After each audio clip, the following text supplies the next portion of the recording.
Sobat Katolikana, saatnya kita simak kisah orang kudus yang dipersembahkan oleh Radio Katolikana. Penulis naskah Arif Setiawan.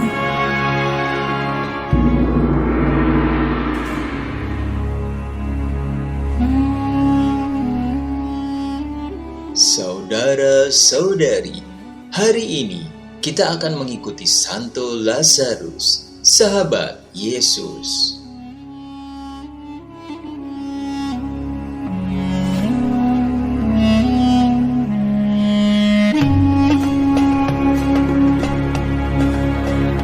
Lazarus dari Betania, juga dikenal sebagai Santo Lazarus, adalah seseorang yang dibangkitkan oleh Yesus setelah 4 hari kematiannya.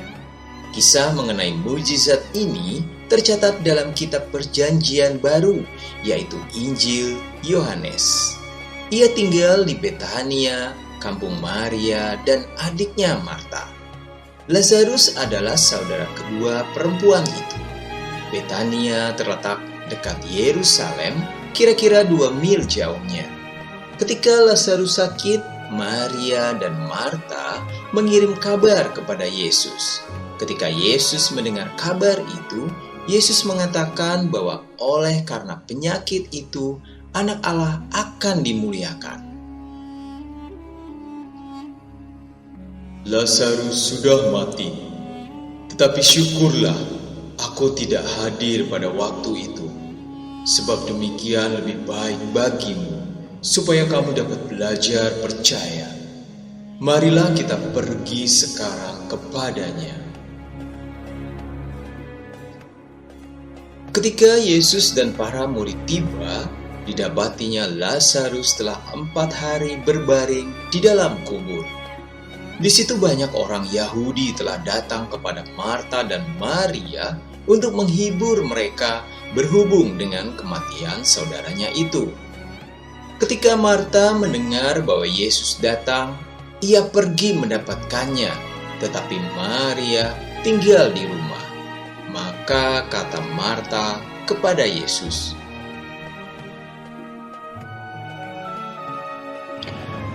"Tuhan, sekiranya Engkau ada di sini, saudaraku pasti tidak mati. Tetapi sekarang pun aku tahu bahwa Allah akan memberikan kepadamu segala sesuatu yang engkau minta kepadanya."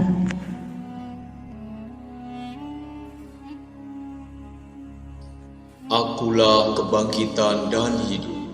Barang siapa percaya kepadaku, ia akan hidup walaupun ia sudah mati. Dan setiap orang yang hidup dan yang percaya kepadaku tidak akan mati selama-lamanya. Percayakah engkau akan hal ini? Ya Tuhan, aku percaya bahwa Engkaulah Mesias, Anak Allah, Dia yang akan datang ke dalam dunia.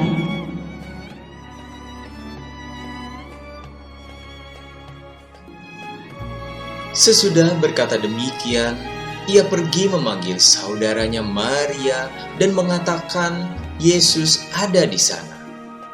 Mendengar itu Maria segera bangkit, lalu pergi mendapatkan Yesus. Di manakah dia kamu baringkan?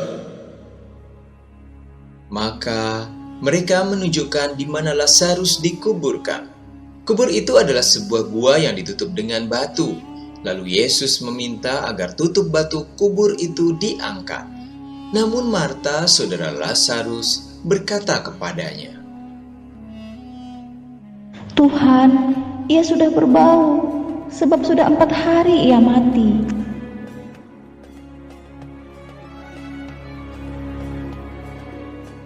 Bukankah sudah kukatakan kepadamu, jikalau engkau percaya, engkau akan melihat kemuliaan Allah.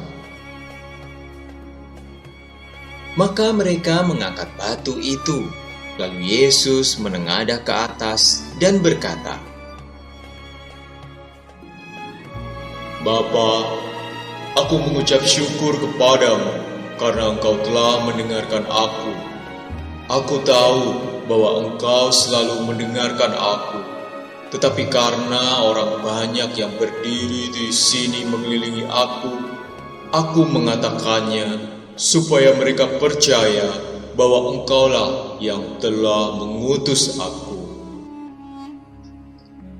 Sesudah berkata demikian, berserulah Yesus dengan suara keras, "Lazarus, marilah keluar." Orang yang mati itu datang keluar. Kaki dan tangannya masih terikat dengan kain kafan dan mukanya tertutup dengan kain peluh. Kata Yesus kepada mereka, "Bukalah kain-kain itu dan biarkan ia pergi." Banyak di antara orang-orang Yahudi yang datang melawat Maria dan yang menyaksikan sendiri apa yang telah dibuat oleh Yesus percaya kepadanya. Dari peristiwa itu, kita mengenal terjadinya mujizat Yesus membangkitkan Lazarus dari kematian.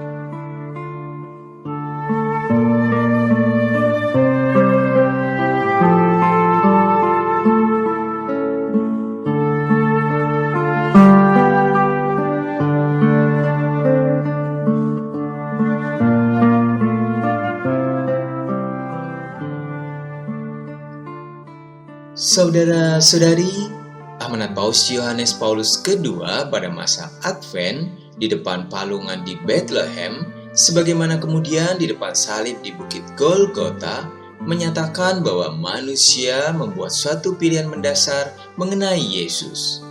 Pada hakikatnya ini adalah pilihan, panggilan manusia yang harus dibuat hari demi hari mengenai Allah, Pencipta dan Bapa. Dan ini terutama dilakukan dari lubuk hati pribadi yang mendalam. Di sanalah Allah dan manusia bertemu. Ini merupakan kedatangan ketiga yang dibicarakan para bapa gereja. Inilah Advent rohani yang dianalisa secara teologis dan asketis oleh Santo Bernardus. Pada kedatangan pertama, Sabda terlihat di bumi dan berbaur dengan manusia, seperti diakuinya sendiri. Mereka melihatnya dan membencinya. Pada kedatangan terakhir, setiap orang melihat keselamatan Allah dan mereka akan memandang kepadanya. Tetapi kedatangan lainnya seperti secara rohani, hanya orang-orang terpilih yang melihatnya dalam diri mereka sendiri dan jiwa mereka kemudian diselamatkan. Advent ini dihidupkan melalui renungan tentang persatuan dengan Sabda Allah. Advent ini dipersubur dan dijiwai doa sembah syukur kepada Allah. Advent ini diperkuat dengan penerimaan sakramen-sakramen secara terus-menerus, khususnya sakramen tobat dan sakramen Ekaristi. Karena sakramen-sakramen ini membersihkan dan memperkaya kita dengan rahmat Kristus dan membuat kita menjadi baru sesuai dengan panggilan Yesus.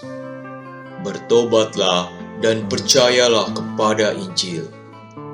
Dari sudut pandang ini, setiap hari harus menjadi Advent bagi kita umat Kristen. Setiap hari harus menjadi hari Natal, karena semakin kita membersihkan jiwa kita, semakin mencintai Allah di dalam hati kita. Kristus akan semakin mudah datang dan lahir di dalam diri kita.